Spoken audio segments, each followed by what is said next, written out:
No hay otra cosa para entregar. Me parece muy interesante, ¿no?, este debate de la producción de armas, el coste también que está teniendo la guerra para Occidente también. Y quería hablaros de eso, pero en primer lugar quiero hablar también del intento que está realizando Rusia de que el año que viene también esos presupuestos, sobre todo, tengan una gran parte del dinero que vaya directamente a la guerra. Porque hoy, por ejemplo, ha hablado el ministro de Finanzas de Rusia y ha dicho que el objetivo del presupuesto, donde se ha aumentado a más del 6% del PIB el gasto en defensa, cuando antes estaba el año pasado en el 3%, el objetivo principal dicen que es la victoria de Rusia. Claro, es verdad que Rusia es un país muy grande, con una economía bastante importante y que claramente está dirigiendo ese presupuesto hacia la guerra. Ucrania es un país pequeño y además poco a poco va dejando de tener esas ayudas tan fuertes que estaba teniendo de Occidente, porque cada vez hay más hartazgo y hay mucho dinero que se ha puesto ya en marcha para que Ucrania pueda luchar esa guerra con Rusia. ¿Creéis que esta diferencia en las finanzas, en los presupuestos de la guerra de un lado y del otro, puede acabar, por ejemplo, con Rusia saliendo victoriosa del conflicto? Eduardo. Pues es difícil precisarlo, ¿no? De todas maneras estamos diciendo, va a dedicar de un 3 a un 6% del Producto Interior Bruto. Había que ver las cifras de la antigua Unión Soviética respecto al PIB, el impacto que tenían las Fuerzas Armadas era muy superior. Es decir, tampoco están volviendo a la etapa en la que la inversión en Fuerzas Armadas era la parte del león del presupuesto ruso. No lo es tanto. También hemos de pensar que Rusia, bueno, pues es un país enorme, pero su economía, su Producto Interior Bruto no es increíblemente superior a muchas otras potencias o incluso medianas potencias. Lo que sí tiene es un poderoso arsenal atómico. Y con eso es con lo que ha estado lidiando. Lógicamente tiene que actualizar también algunas de las armas convencionales que está poniendo en juego. También yo creo que Rusia, al igual que Estados Unidos, lo hemos visto con los Abrams, ¿no?, con ese famoso mensaje de por favor trátenlos bien, no vayan ustedes a espiar lo que tienen, no vayan a descubrirnos el interior, concéntrense en los Leopard que para eso han ido, ¿no? Yo creo que tampoco lo mejor del arsenal de Rusia está comprometido en este conflicto. Yo creo que lo mejor de ambas partes se reserva para una situación bastante más grave que la de un país periférico, con todos mis respetos para Ucrania, de este continente. Totalmente de acuerdo. Sí, totalmente de acuerdo. Las dos partes, lógicamente, se reservan su mejor armamento, entre otras cosas, porque nadie sabe cómo puede acabar si hay una escalada, cómo puede acabar la cosa. Entonces, evidentemente, yo no voy a utilizar lo mejor de mi armamento para lo que no es más que un conflicto, un teatro de operaciones local en un enfrentamiento global. Con lo cual, estamos hablando realmente de un teatro secundario, ¿no? Por muy importante que sea y por muchas consecuencias que haya traído. Yo creo que, bueno, hay que entender, para entender lo del presupuesto ruso, habría que mirarlo, por ejemplo, en lo relativo a los últimos 10 años, ¿no? Por hacernos una idea, ahora va a ser, con una operación militar en marcha y con todo lo que tenemos encima, va a ser de unos 150, 160 mil millones de dólares. El año pasado no pasó de 90 y poco, pero es que los años anteriores ha estado incluso en 30 mil millones de dólares. Para que nos hagamos una idea, 160 mil millones de dólares es casi, si no algo menos, lo que ya se le ha entregado a Ucrania en ayuda. Es decir, es que estamos hablando no de un presupuesto desorbitado, no. Es decir, ni mucho menos. Entonces, bueno, lógicamente hay que aumentar, la previsión es que el año que viene baje un poquito, y yo creo que en función de, efectivamente, de que la guerra no acabará durando ya mucho más de 1 o 2 años, el presupuesto volverá a sus niveles anteriores, que aproximadamente será, pues eso, de un 3,5% del Producto Interior Bruto ruso. Hay que tener en cuenta que su presupuesto de defensa es una 20ª parte del presupuesto de defensa de toda la OTAN. Claro.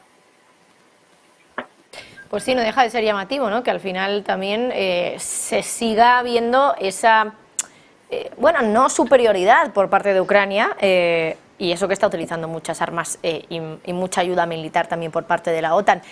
Quería hablaros ahora del coste de la guerra para Occidente, porque lo habíamos hablado justo cuando ha comenzado el programa, hemos hablado de cuánto dinero se ha gastado Estados Unidos, Europa. En total, más o menos, entre todos los países de Occidente que se incluían en esa lista, hablábamos de unos 200.000 millones de dólares para Ucrania en el último año y pico, desde que comenzó la guerra. Claro, es mucho dinero, teniendo en cuenta que, por ejemplo, el PIB de Ucrania en 2021, antes de la guerra, fueron 200.000 millones de dólares. Es que al final supone dar en ayuda financiera, humanitaria y militar a Ucrania lo equivalente a lo que vale toda su producción, su Producto Interior Bruto. ¿Creéis que esto es sostenible, que esto puede seguir así? Porque se ha dicho muchas veces que es una guerra larga, que va a ser una guerra muy larga. Claro, al final están metiendo aquí dinero países que no están metidos directamente en la guerra y que cada vez más quieren tener menos que ver con la guerra. Entonces no sé hasta qué punto esto puede seguir durando mucho tiempo, porque Ucrania está consiguiendo mantenerse, entiendo, gracias a esas ayudas que se le está dando desde la OTAN. Juan Antonio. Bueno, vamos a ver. Yo creo que, aparte de esos 200.000 millones de dólares que ya han sido entregados en ayuda financiera, económica, militar y demás a Ucrania, aquí habría que contabilizar también en los costes colaterales que han tenido, en concreto la guerra, ¿no? Pues sobre todo todos esos paquetes de sanciones que han hecho que materias primas o energía que antes venía barata a Europa y demás se haya encarecido. Eso eso significa al final un coste económico en los países que promueven esas sanciones. Eso también habría que contabilizarlo en el balance. No digo ya, pues, por ejemplo, el hecho de infraestructuras críticas destruidas como el Nord Stream o cosas parecidas que habrá que incluirlas en el balance. Yo ahora mismo creo que se había calculado en los costes energéticos por el tema de las sanciones al petróleo y al gas ruso en cerca del $1 billón a los países europeos. No sé si la cifra es un poco desorbitada, habría que verificar los datos, pero calculan alrededor de eso. Es decir, ni siquiera utilizando el dinero que se ha robado en activos a los bancos centrales rusos y demás, es decir, ni siquiera con eso habría para amortizar los costes del conflicto. En definitiva, claro que la guerra está teniendo un coste tremendo, un coste económico tremendo, y es normal que países que son un poco más débiles o que tienen menos reserva para poder aguantar empiecen a cansarse de esta situación, porque lo que no se puede hacer es pensar que se puede alargar indefinidamente. ¿Qué se va a hacer? Es decir, por ejemplo, otro coste añadido. En función de todo esto, ha habido que aumentar los presupuestos de defensa en todos los países de la OTAN. Es decir, se está forzando hacia el 2% del PIB y algunos ya lo están superando y se está hablando, lo dice Stoltenberg, incluso Borrell, que habrá que aumentar los presupuestos de defensa. Eso también es un coste, porque el dinero ¿de dónde va a salir? Pues de otras partidas del presupuesto, sean gastos sociales, sea condonación, o sea amortización de la deuda, o sea lo que sea. Es decir, pero tendrá que salir de otro lado. Entonces, todo esto, es decir, al final, indefinidamente no se puede seguir así. Eso sí es evidente, es decir, cualquiera que tenga un mínimo conocimiento de economía básica sabe que así no se puede seguir indefinidamente. Entonces, Occidente debería empezar a pensar ya en que hay que buscar una solución al conflicto global, no solamente ya a la cuestión ucraniana, porque al final se están rompiendo las líneas de distribución de mercancías en todo el mundo. Al final se están creando dos bloques económicos. Veamos el tema del G7, BRICS, etcétera, etcétera. Es decir, ahora mismo todo el panorama geopolítico está absolutamente descoyuntado.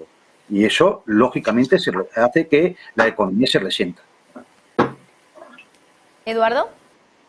Sí, 200.000 millones es una cifra como para hacérselo ver, ¿no?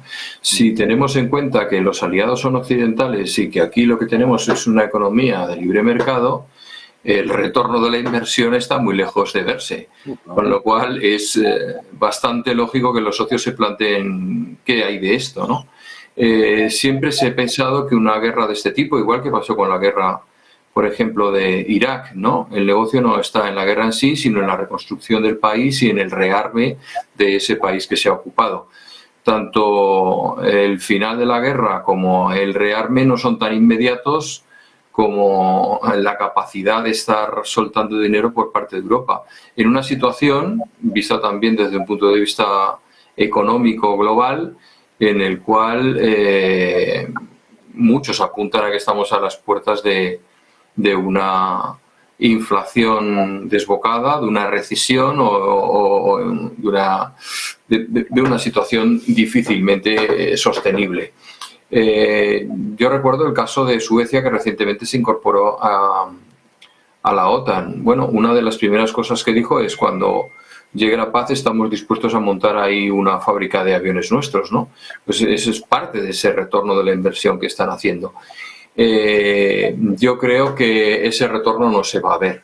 Y además esa inversión que está haciendo y que requiere Europa en armamento, la requiere para sí misma. Es decir, el objetivo de unas Fuerzas Armadas es defender el territorio de aquellos que pagan por sostenerla, no por estar manteniendo conflictos en otros escenarios. Y realmente, como antes señalábamos, está dando bombas de racimos porque no tiene otra cosa, lo cual me inquieta bastante, porque ¿con qué capacidad defensiva entonces contamos en Europa occidental, ¿no? Yo creo que va a ser la última variable del gran negocio de Estados Unidos con la guerra, cuando Europa asuma que tiene que gastarse más dinero en armas, pero ya no tiene las infraestructuras para crearlas y tenga que comprar al socio de siempre ese armamento. Así es. Pero además hay un agravante en el tema del retorno de la inversión. Aquí hay un aspecto muy oscuro, que es que al final los 200.000 millones los estamos pagando tú y yo y los que nos escuchan. Y en cambio la reconstrucción, si llega, ya se está encargando a grandes fondos de inversión como BlackRock, que son los que se van a beneficiar de esa reconstrucción. Es decir, el negocio, desde luego, para ellos es impresionante. La inversión la hacen otros, se hace con el dinero de todos, y yo luego ya me llevo yo los beneficios de la reconstrucción. Hombre, es que de verdad, en fin, es un poco lamentable. Pero vamos, efectivamente yo creo que es una inversión que no va a retornar. Lo pagaremos y lo hemos pagado ya esos 200 millones, no sé cuánto más pagaremos hasta el final de la guerra y adiós.